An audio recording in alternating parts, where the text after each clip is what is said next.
If you're visiting Paris as a tourist, the chances are you'll want to see the big names: the Arc de Triomphe, Notre Dame, the Eiffel Tower.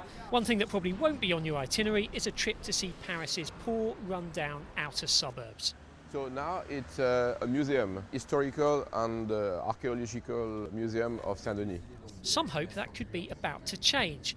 Jane and her husband, on holiday from Arizona, are spending the morning being shown round Saint-Denis, north of the city. It's part of a new kind of tourism designed to get beyond the glitz and the guidebooks and give you an idea of everyday life in the wider Parisian area. This is entirely different because we're someplace that we never get to see if it wasn't for this. We probably wouldn't get on the subway or whatever you call it to come ourselves because they all told us not to come.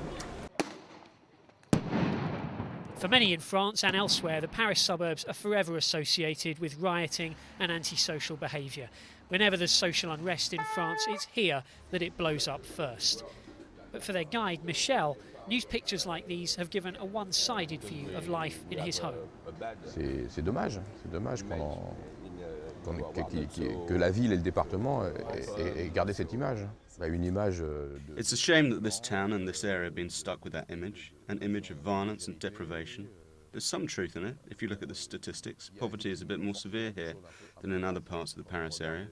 That doesn't mean we live badly here or that people aren't happy. Plus forte que dans d'autres parties de la région parisienne, mais c'est pas pour autant qu'on y vit mal et que les gens y soient malheureux.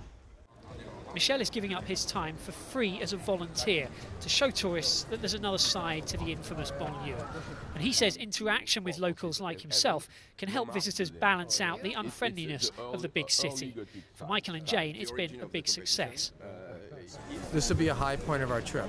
So when we go back, we show this to our friends, and this is what we'll remember. We won't remember the people that were not nice. No. We're not going to remember them. It's an idea that started in New York, but it's catching on fast here in Paris.